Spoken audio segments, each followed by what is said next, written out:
Hello, and welcome back to Later Global Cultures. I'm Professor Amy Young, and today we're going to explore the period after World War II, or the contemporary era. But before we begin, it seems appropriate to ask, will we always have wars? Is war in our nature? Will we always find something to fight over? How does war change us, and will it ever prompt us to find a conflict resolution that doesn't result in mass casualty? The images you're looking at here are the handcrafted red poppies that were placed at the Tower of London in remembrance of those British lives lost in World War I. There is one poppy for every death. And what's sad is, World War I, it seems, was about dominance. In the end, global powers fighting over keeping their power wasn't really something that the general public had great feeling for. So that made the conflict especially disturbing for them. You'd think that that would discourage folks from ever having a world war again, but as we know, that didn't happen. So maybe a better question is, what's worth going to war for? Maybe there's a difference between defense and dominance. I mean, World War II was a fight against fascism, and most people could get behind that. So what do you think we fight over today? And do you think that generally it's something worth fighting for?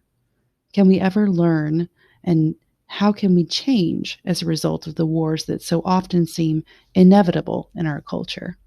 Today, in Later Global Cultures, we'll look at the historical and philosophical context of the era that follows World War II, and we'll look at how creators are wrestling with existentialism, consumerism, and skepticism in this period. The exciting thing about this last lecture is that it's ever expanding. There are countless expressions being added all of the time, and while this discussion begins with a broad view of European thought and expression after World War II, it narrows to a focus on American expression and gets as close to present day as possible. But before we get there, we need to discuss what becomes of the totalitarian powder keg that was born in the 1930s. On September 1st, 1939, Hitler invaded Poland, and England, France, and Poland quickly declared war on Germany. Germany allied with Italy and Japan. Japan, incidentally, was already at war with China, and invaded the Netherlands, Belgium, France, and the Soviet Union. And for a minute, Hitler controlled or was allied with much of Europe. German industrial warfare made the Blitzkrieg possible, and this provided a very effective fighting strategy. In the Blitzkrieg, Germans first sent armored tanks onto the scene, then they followed with armed aircraft so that the ground forces of their enemies were thoroughly overwhelmed. Then, only after they devastated the area, did Germany send in ground troops, and this is what helped them take much of Europe. All the while, Hitler had a fascist utopian plan. He rounded up and imprisoned European Jews, and he captured gypsies, disabled persons, the mentally ill, and homosexuals too. Millions were murdered in the name of Hitler's plan to bring order and prosperity to Europe. We know this as the Holocaust today. Meanwhile, the USA declared war on Japan when Japan attacked the US naval fleet at Pearl Harbor. All but 8 ships were damaged in the attack, and 4 ships were entirely destroyed. In the end, 188 aircraft were lost, and 2,400 were dead. The US makes a lot of headway in the Pacific, but there are a few big events that really move the needle on this war. First, the German invasion of the USSR did some damage. Apparently, Hitler learned nothing from Napoleon's poor decisions. Hitler invaded in the winter, and the Germans had no idea what they were in for. They lost a crucial battle at Stalingrad, and Germany surrendered. Additionally, the Allies stormed the beaches at Normandy, France on D-Day. All of this prompted Hitler to speed up his final solution and cleanse Europe of impure people. He, however, committed suicide before it was finished. Then, the US dropped atomic bombs on Hiroshima and Nagasaki in Japan. President Harry Truman did the math, and the cost of lives in those cities was less than the cost of more months of war with Japan. In the end, 60 million people died worldwide. This is about twice as many deaths as in World War I. And where does all of this get us? How do things change when you throw another war on top of the mess that already existed in the wake of World War I? Well, for one, culture got global, and not always in a good way. Industrialized and wealthy nations worked to create atomic weaponry. It made sense. No one wanted to be the next Hiroshima or Nagasaki. In the end, major powers stockpiled and innovated until they achieved the certainty of mutually assured destruction. That is, if country X fires atomic weapons on country Y and country Y fires back, both are guaranteed to be devastated, and no one wins. As a result, no one fires, but they all want to make sure they're armed in case they have to. And the US and Russia are at the forefront of this race. All of this leads to the Cold War. In this war, Russia and America try to beat each other out of global power. They build nuclear weapons to protect against one another, and they belittle each other's governments, each declaring the other an abomination. In addition to these global political relations, the economy changes and consumer culture is born. Wartime production had helped pull Americans out of the Depression. Jobs were plentiful, wages were higher, and because of the lack of consumer goods during the war, Americans were eager to spend after it. During the same years, young couples were marrying and having children at unprecedented rates. Plus, new and expanded federal programs, including the GI Bill, allowed many young families to purchase their own homes, rapidly expanding suburbs. Add to that, culture was shifting to support spending. The American consumer was praised as a patriotic citizen in the 1950s, contributing to the ultimate success of the American way of life. It was touted that consuming would help modernize one's life. Before, people would only buy something when they needed to replace something. Now they deserved the newer model, even if the old one did need replacing. Televisions were mass-produced and widely available, and this provided a potent medium for advertisers to reach inside American homes, creating desire for other products. And in this era, advertising steps it up. Expenditures are 80 times greater than in the 1920s, so where does one find themselves in this culture? Do they buy until they become who they're supposed to be? And was the world really a better place, or did it just have more stuff now?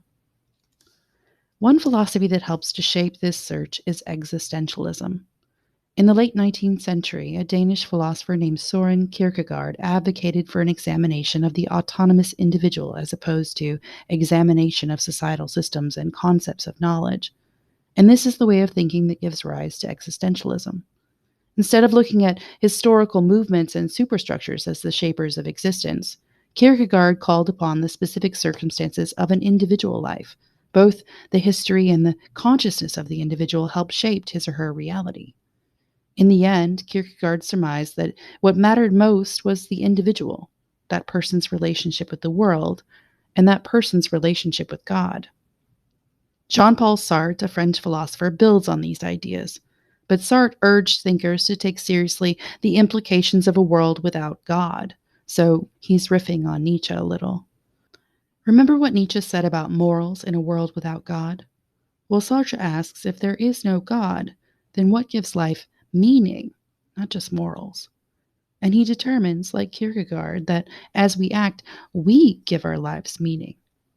This philosophy is especially suited for this time. With existentialism, people are sort of thrown into life and they have to make decisions about who they are. They're condemned to freedom, and one's essence is not defined until he or she defines it. According to Sartre, existence precedes essence, or first you exist, then you make your life mean something. If all of this makes you wonder what the point of living without a purpose might be, you're not alone. Sartre used the term absurd to describe the situation. According to him, it is especially irrational for humans to demand that their lives have significance if the whole world is meaningless and indifferent. Incidentally, Sartre was offered the Nobel Prize and turned it down. It seems that he, too, was not interested in the meaning ascribed by others. Existentialism is an interesting idea because it's not just a philosophy, but it's also a call to responsibility. At first, it sounds gloomy, but it's really about finding solutions to loneliness and meaninglessness, or rather, about creating our own lives instead of being mired in a life that is lonely and destitute as it's waiting for someone or something else to give it meaning. And existentialism makes an appearance in the arts, too. As people are feeling overwhelmed by the possibilities of destruction, the largeness of the world, and the overriding social culture, literary arts express this anxiety and feelings of alienation. American beat poetry and lifestyle express existentialism, but the beats are not as solemn as the European existentialists. Here, poets are attempting to construct a new American identity via their own experiences, and their experiences are heightened by music, sex, and drugs. What's interesting about the beats is that they acknowledge an existence outside of social norms, a life beyond consumer culture. Instead, they focus on the dignity of the individual, and their quest for meaning was rootless and experimental. Allen Ginsberg's Supermarket in California is an example of this poetry. Here's an excerpt. I saw you, Walt Whitman, childless, lonely old grubber, poking among the meats in the refrigerator and eyeing the grocery boys. I heard you asking questions of each. Who killed the pork chops? What price bananas? Are you my angel? I wandered in and out of the brilliant stacks of cans following you and followed in my imagination by the store detective. We strode down the open corridors together in our solitary fancy, tasting artichokes, possessing every frozen delicacy, and never passing the cashier. Where are we going, Walt Whitman? The doors close in an hour. Which way does your beard point tonight? I touch your book and dream of our odyssey in the supermarket and feel absurd. Notice how Ginsberg highlights the absurdity of the supermarket. The food there is prepackaged and frozen for mass consumption. Ginsberg and his imaginary Whitman shoplift. They live against the social norm of merchandising and materialism, and they taste what is alive in the store. And then, at the end, Ginsberg, realizing this is all in his imagination, thinks of Whitman and what he might make of this world. He knows that it's not the world that Whitman adored, and he wonders what has become of American culture. Existentialism finds its way into the visual arts too, and this is right around the time that New York becomes the center of the art world. Refugee teachers and artists, as they escape war-torn Europe, escape to New York City. It's here that we see avant-garde and experimental art in America. This is innovative art, and rather than being concerned with relaying a particular theme or sentiment, much of the New York art combines abstraction and expressionism. So it's devoid of recognizable content, and it shares a subjective aesthetic experience. Artists in this era use color, line, and shape to convey this interior experience. Often, this art is more emotional than logical. And it's existential in that first it exists, and then it's given meaning. Some new techniques artists employ here are things like action painting and color field painting, and we'll take a closer look at those in a second. One early example of this art is Georgia O'Keeffe's White Iris.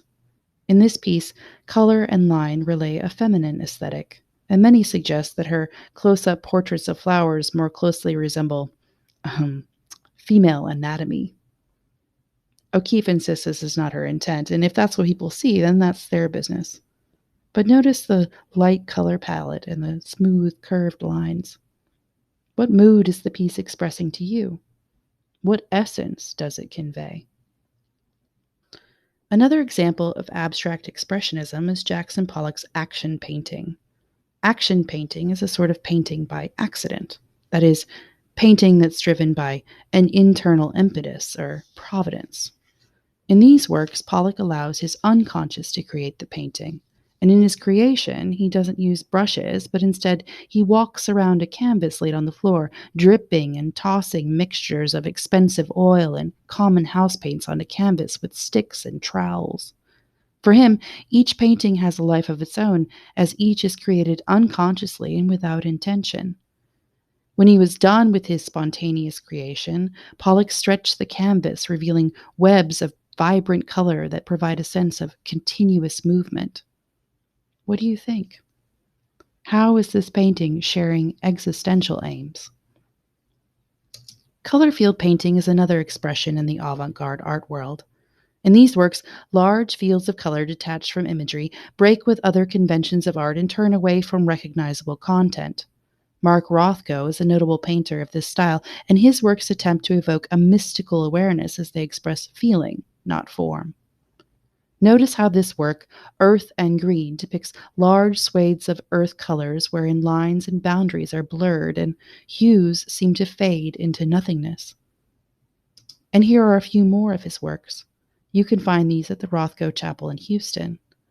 The fields here, when viewed closely, are massive plains of merging purples and grays, and they deck the walls of the chapel's meditative space. Incidentally, Rothko never saw the chapel. The building opened 1 year after his suicide. So what do you think? Are you familiar with these artists?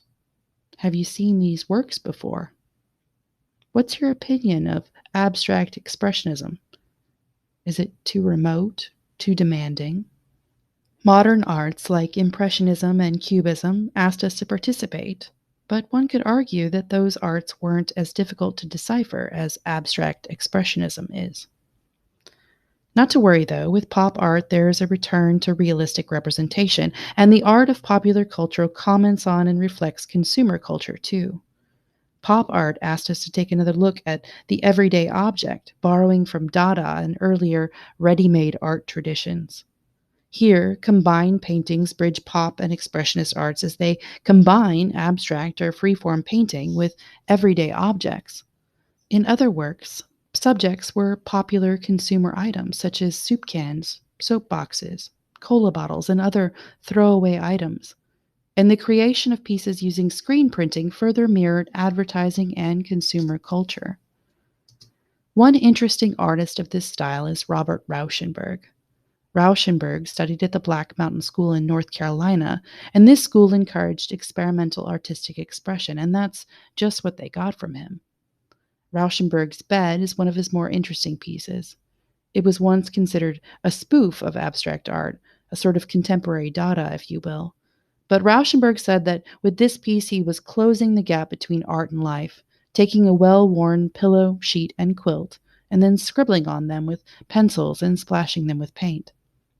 Legend has it that these are Rauschenberg's own pillow and blanket, which he used when he could not afford to buy a canvas. Hung on the wall like a traditional painting, Bed can be seen as an intimate self-portrait. What do you think?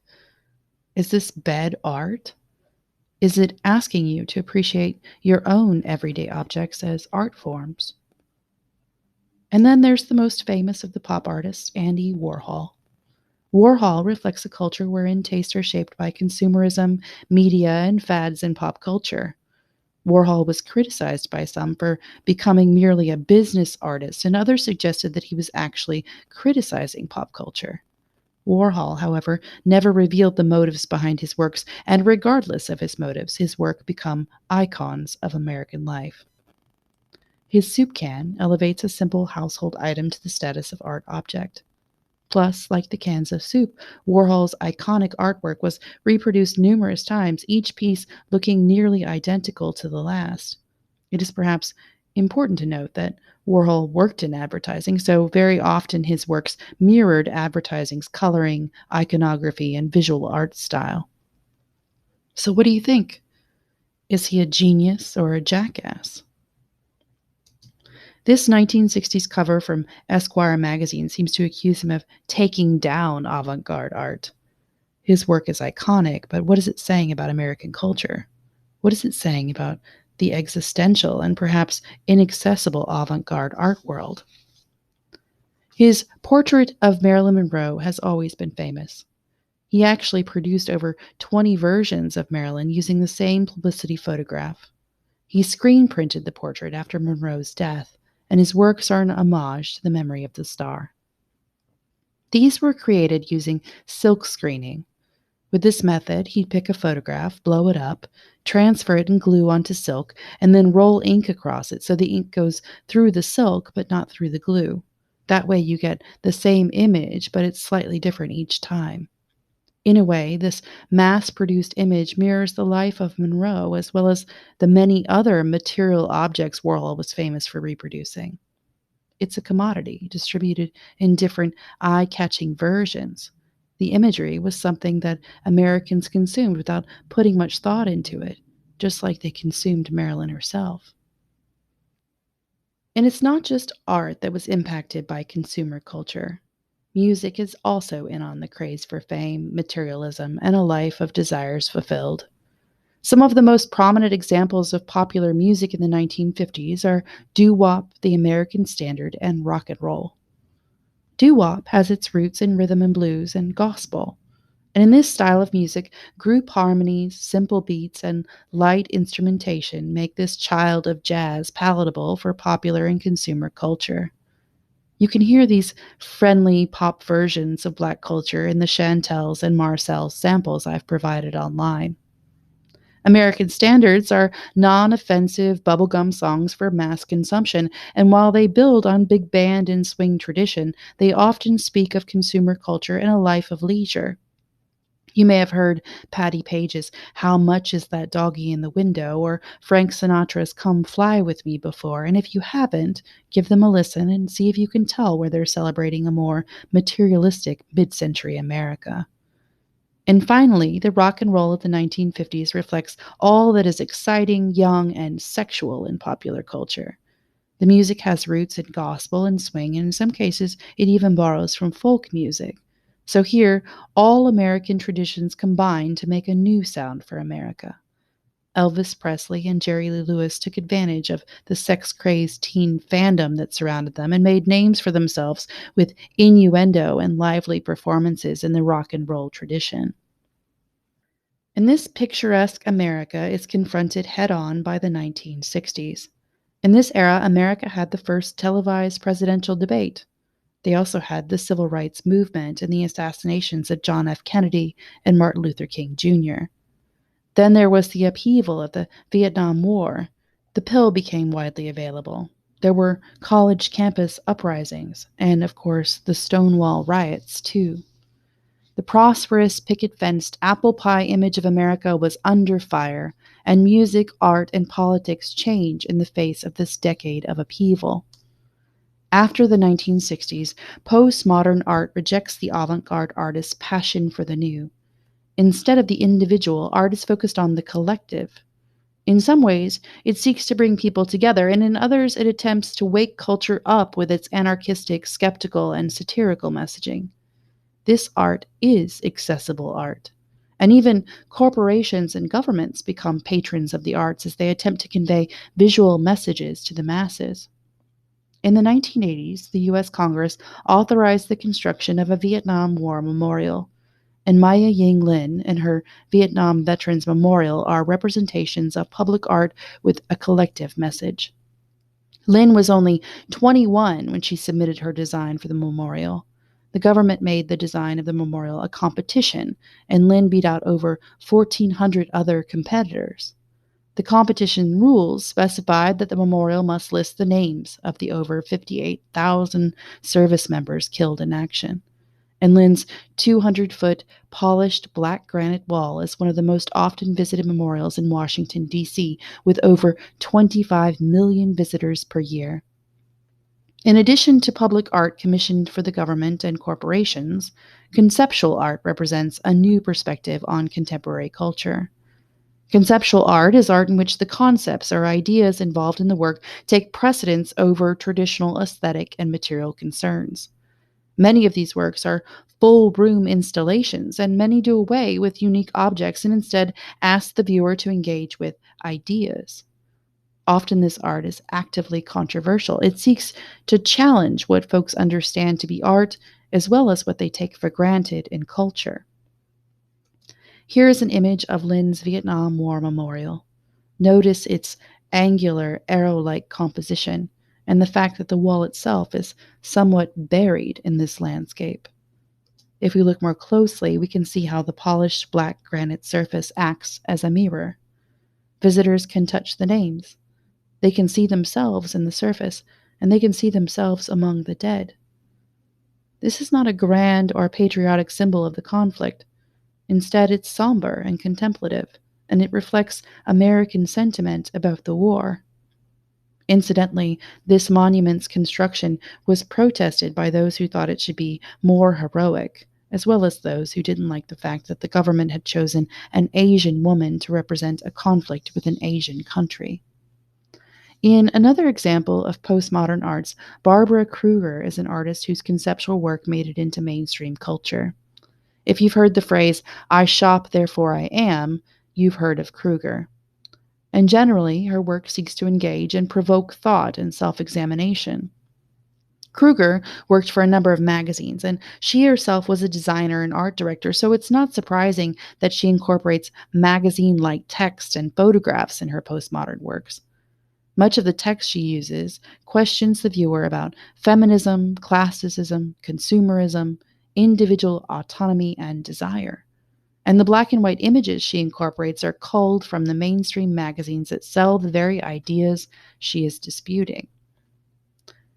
Her work, Plenty, for instance, is an installation that reads, Money makes money, and a rich man's jokes are always funny, 10 feet high. The work covers the walls of the viewing space, encircling its audience in an observation that doubles as an accusation. Another part of the work reads, You want it, you need it, you buy it, you forget it. So clearly, consumer culture is not without its critics, and street culture is another voice of the collective. In this case, though, the collective is commenting on and or taking back American imagery. Generally, street culture develops in an urban, crowded context, and it involves the language, music, and poetry that becomes a voice for anyone and everyone who sees themselves apart from that post-World War II ideal American dream.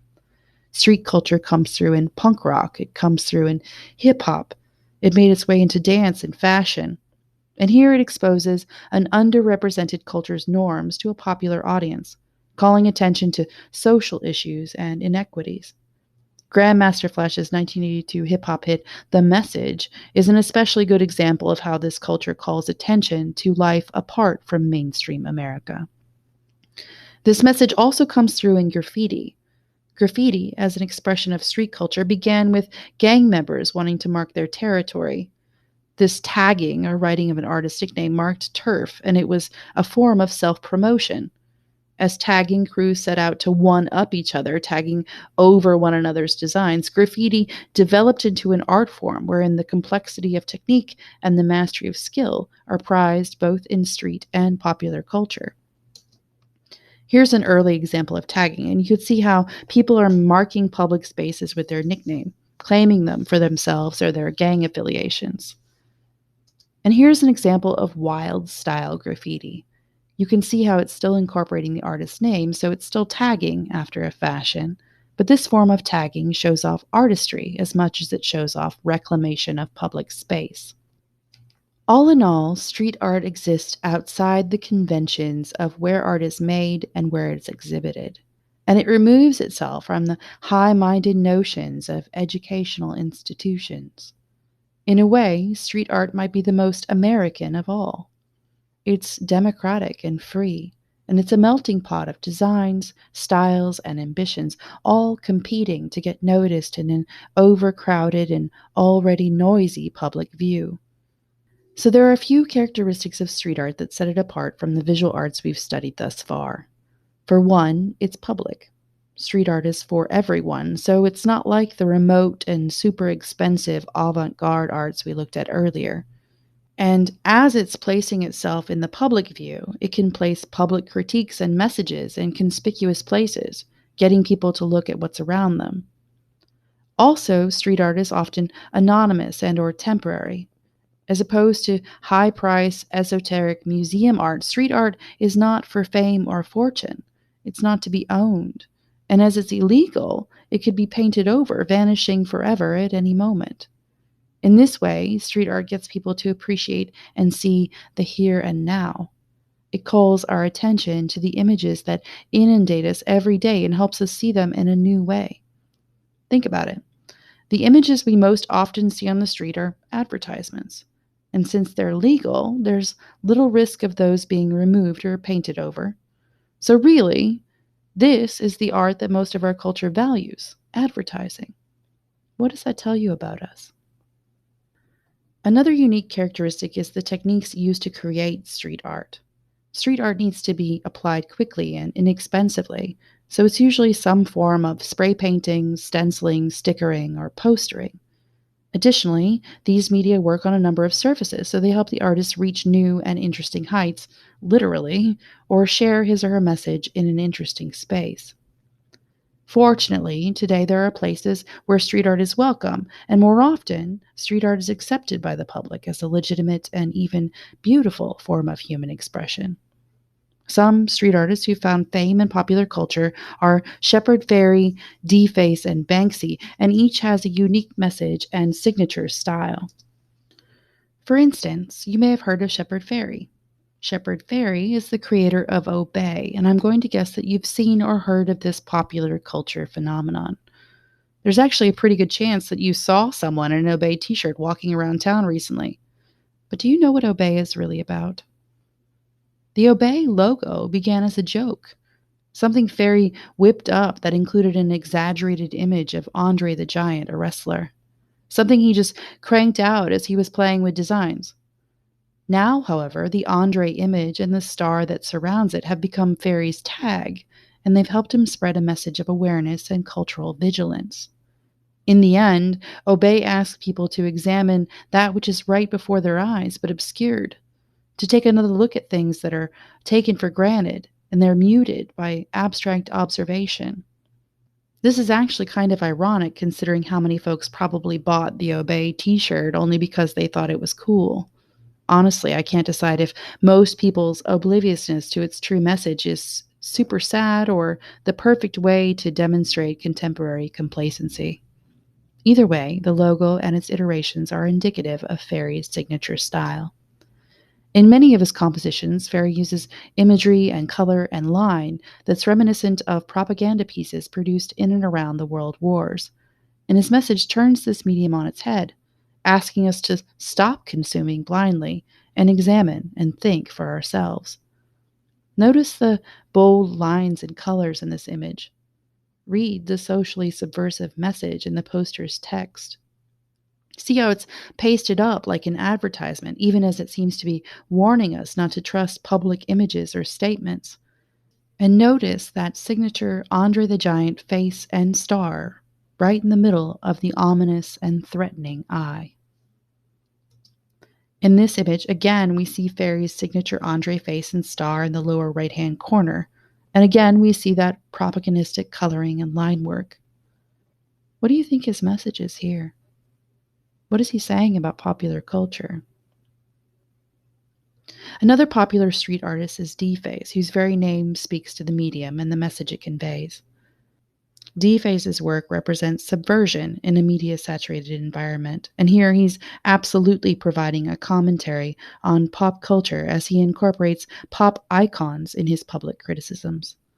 The bone wings/horns in these two images are his signature, and in them he's also incorporated the decay of popular imagery. So what do you think the message is here? Is he stating the obvious, or is he encouraging change? Last but not least, Banksy is a UK-based artist who's worked all over the world. His work, like Fairey's, depicts images that are critical of society, war, and consumer culture. But Banksy does what he can to remain anonymous, and Fairey is so widely known that he even takes commissions these days.